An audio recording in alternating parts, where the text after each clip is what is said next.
వచ్చే 3 ఏళ్లలో 15,000 నుంచి 20,000 ఉద్యోగాల కల్పనే వైఎస్ఆర్సీపీ లక్ష్యమని ఆ పార్టీ జాతీయ అధికార ప్రతినిధి రాజమండ్రి మాజీ ఎంపీ మార్గని భరత్రామ్ అన్నారు.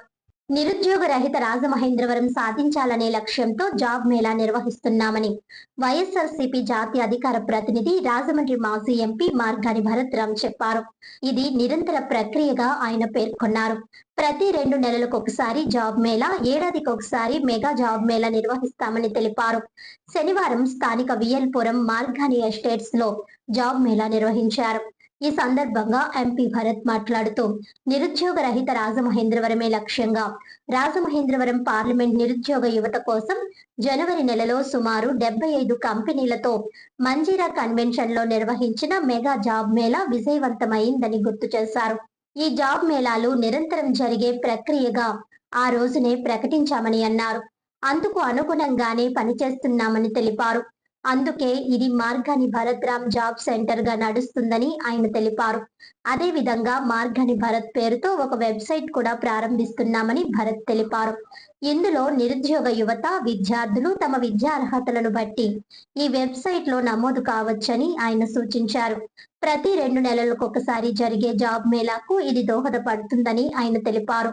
అలాగే AI, manufacturing, BPO, banking, pharma, e commerce లాంటి కంపెనీల నుంచి ట్రైనర్స్ కూడా రప్పించి నిరుద్యోగులకు ఓరియంటేషన్ శిక్షణ కూడా అందించేలా చూస్తామని ఆయన ప్రకటించారు.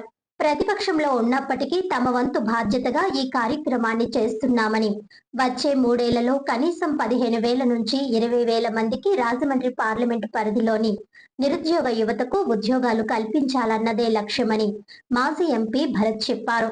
గత జనవరిలో జరిగిన మెగా జాబ్ మేళాలో ఉద్యోగం పొందిన యువతి ఇప్పుడు సదరు కంపెనీ నుంచి ఇంటర్వ్యూలు నిర్వహించడానికి ఇన్ఛార్జిగా రావడం ఆనందంగా ఉందన్నారు.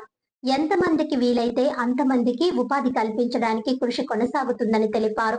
ఈ సందర్భంగా హెచ్ఆర్ కోడాట్ కంపెనీ హెచ్ఆర్ సుష్మిత మాట్లాడుతూ గతంలో మార్గాని భరత్రామ్ నిర్వహించిన మెగా జాబ్ మేళాలో ఉద్యోగం పొంది ఇప్పుడు ఆయన నిర్వహించే జాబ్ మేళాకు నేను పనిచేసే కంపెనీ నుంచి ఇంటర్వ్యూ నిర్వహించడానికి రావడం ఆనందంగా ఉందన్నారు.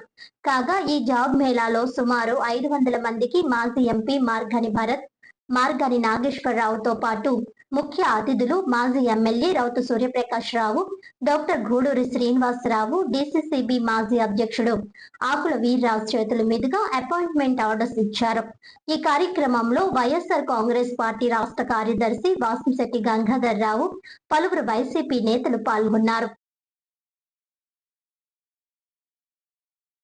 ఈరోజు రాజమహేంద్రవరంలో జాబ్ మేళా 2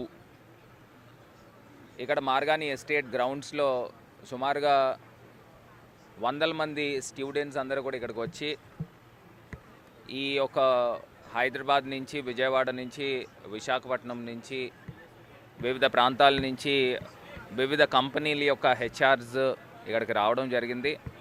ఇది ఒక నిరంతర ప్రక్రియగా పెట్టాలనే ఒక ఆలోచనతో ఈ యొక్క జాబ్ సెంటర్, ఇది జాబ్ మేళా కన్నా జాబ్ సెంటర్ అని అంటే ఇంకా యాప్ట్గా ఉంటుంది.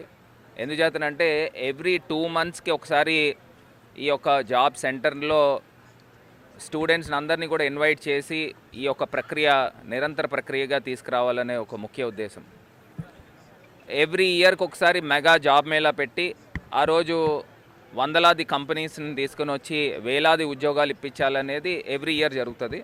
ఎవ్రీ 2 మంత్స్కి ఒకసారి marganibharat.com అని ఒక వెబ్సైట్ క్రియేట్ చేసి ఆ వెబ్సైట్లో ఏ కంపెనీస్ మనం టైఅప్ చేసుకున్నామో వాళ్ళు క్వాలిఫికేషన్కి తగ్గట్టు స్టూడెంట్స్ అందరూ కూడా, యూత్ అందరూ కూడా నమోదు చేసుకోవచ్చు. 2 మంత్స్కి ఒకసారి ఈ యొక్క జాబ్ సెంటర్ ఓపెన్ అవుతుంది కాబట్టి అక్కడికి కంపెనీస్ వచ్చినప్పుడు నేరుగా అక్కడే కాల్ లెటర్స్ తీసుకోవచ్చు అనే ఒక ముఖ్య ఉద్దేశం. సో ఇది ఆపోజిషన్లో ఉన్నప్పటికీ కూడా ఉన్న పరిచయాలను ఉపయోగం పెట్టుకొని ఈ యొక్క కార్యక్రమం చేపట్టాం. ఇది కాకుండా నెక్స్ట్ వీక్, ఆ పై వీక్ కూడా ఓరియంటేషన్ ప్రోగ్రామ్స్ కూడా చేయబోతూ ఉన్నాం. అంటే ఓరియంటేషన్ ప్రోగ్రామ్స్ అంటే వివిధ స్పీకర్స్ని, ట్రైనర్స్ని తీసుకుని వచ్చి ఒక కన్వెన్షన్ హాల్లో వేలాది మంది స్టూడెంట్స్ని, యూత్ని ఇన్వైట్ చేసి ఆ ఓరియంటేషన్ ప్రోగ్రాంలో ఇప్పుడు ఉన్న ట్రెండ్కి తగ్గట్టు ఆర్టిఫిషియల్ ఇంటెలిజెన్స్ అయితే కానివ్వండి, సైబర్ సెక్యూరిటీకి సంబంధించి అయితే కానివ్వండి, అదేవిధంగా ఫార్మాకి సంబంధించి అయితే కానివ్వండి, బ్యాంకింగ్కి అయితే కానివ్వండి, ఈ వీటిల్లో మనము ఇంటర్వ్యూస్ ఎలా ఫేస్ చేయాలి. ఎందుకంటే హెచ్ఆర్స్ అందరూ కూడా క్రీమ్ ఆఫ్ ద స్టూడెంట్స్ని పికప్ చేస్తారు. సో మనకి టాలెంట్ ఉన్నప్పటికీ, స్కిల్ ఉన్నప్పటికీ కూడా ఆ స్కిల్ని బయటికి తీసుకురావాలి. ఆ స్కిల్ని ఇంకా షేపప్ చేయడానికి ఈ ఓరియంటేషన్ ప్రోగ్రామ్ కూడా దీనికి ఇంక్లూడ్ చేయబోతూ ఉన్నాము. నెక్స్ట్ వీక్ కానీ ఆ పై వీక్ కానీ ట్రైనర్స్ని తీసుకొచ్చి ఇది ఒక నిరంతర ప్రక్రియగా ఆపోజిషన్లో ఉన్నప్పటికీ కూడా ఏ రకంగా చేయొచ్చు అనేది ఒక ట్రెండ్ సెట్ చేయాలనే ఒక కార్యక్రమం చేస్తాము. మళ్ళీ ఇంకొక 6 months ప్రాంతంలో మళ్ళీ ఇంకొక మెగా జాబ్ మేళాని తీసుకుని వస్తాము. సో ఈ రాబోయే ఇంకో 3 years అపోజిషన్లో ఉంటాము. అపోజిషన్లో ఉన్నప్పటికీ కూడా సుమారుగా 15,000 నుంచి 20,000 జాబ్స్ కల్పించాలనే ఒక లక్ష్యంతో ఈ యొక్క మిషన్ కింద పనిచేయబోతూ ఉన్నాము. రాజమహేంద్రవరాన్ని నిరుద్యోగ రహిత రాజమహేంద్రవరంగా తీర్చిదిద్దాలనే ఒక ఆశయంతో ఇది పనిచేయడం జరుగుతూ ఉందనేది మరి మీ అందరికీ తెలియపరుస్తాం. ఈరోజు మార్కాని ఎస్టేట్లో మాజీ పార్లమెంట్ సభ్యులు భరతరామ్ గారు నిర్వహిస్తున్నటువంటి కార్యక్రమం అత్యద్భుతమైనటువంటి కార్యక్రమం. ఎంచేతనంటే ఈరోజు దేశం ఎదుర్కొంటున్నది నిరుద్యోగం, పేదరికం. అటువంటి నిరుద్యోగాన్ని పాల్గొనడానికి ఇవాళ ఎక్కడైనా ఎవరైనా తను ఎడ్యుకేషన్ కంప్లీట్ చేసి వెళ్తే ఎక్కడ చూసినా నో వేకెన్సీ బోర్డులు వస్తాయి. అలా కాకుండా మీరు వాళ్ళ గడప దగ్గర కాదు, వాళ్ళనే కంపెనీలని మీ దగ్గరికి తీసుకొస్తానని చెప్పి తీసుకొచ్చారంటే అది ఆయన ఎడ్యుకేటెడ్గా చదువుకున్న ఒక విద్యార్థికుడిగా, ఒక పార్లమెంట్ సభ్యుడిగా ఇవాళ ఒకరోజు భోజనం పెడితే మరుసటి రోజు ఆకలేస్తుంది. జీవితానికి ఒక దారి చూపించడం అంటే అది గొప్ప విషయం. రాజకీయ నాయకులకు ఉండవలసినటువంటి ప్రథమ లక్షణం. అటువంటిది వాళ్ళు తన అధికారంలో లేకపోయినా అధికారంలో ఉన్నప్పుడు పెద్ద ఎత్తున జాబ్ మేళాలు చేశారు. వాళ్ళు అలా కాదు, జీవితానికి ప్రతి ఒక్కరికి కూడా. ఇప్పుడే ఆయన నుంచి ఒక మాట విన్నాను నేను, రాజమండ్రి జాబు రహిత, ఎవరు ఉద్యోగాలు లేవు అనేటువంటి ఉద్యోగరహిత రాజమండ్రిగా తీర్చిదిద్దానంటే అది చాలా గొప్ప వరడది. నిజంగా భగవంతుడు ఆయన సంకల్ప సిద్ధి, మనోవాంఛ ఫలం సిద్ధించాలని చెప్పి కోరుకుంటూ వారికి నా శుభాకాంక్షలు తెలియజేస్తున్నాను. దానికి పదవులు అక్కర్లేదు, అధికారం అక్కర్లేదని చెప్పి మంచి మనసుంటే చాలని నిరూపించిన వ్యక్తి మార్గాని భరతరామ్ గారు. గత ప్రభుత్వంలో మా అధినాయత మంచి విద్య, వైద్యం అందించారు. ఇంగ్లీష్ మీడియం పెట్టారు, డిజిటల్ ప్లాట్ఫామ్స్ పెట్టారు, వైద్య కళాశాలలు పెట్టారు. అంటే విద్యతోనే మనిషి ఉన్నత స్థితికి వెళ్ళగలడు. ఒక మంచి విద్య ఉంటే ఆ కుటుంబ వ్యవస్థ మారుతుందని నమ్మిన వ్యక్తి జగన్మోహన్ రెడ్డి గారు.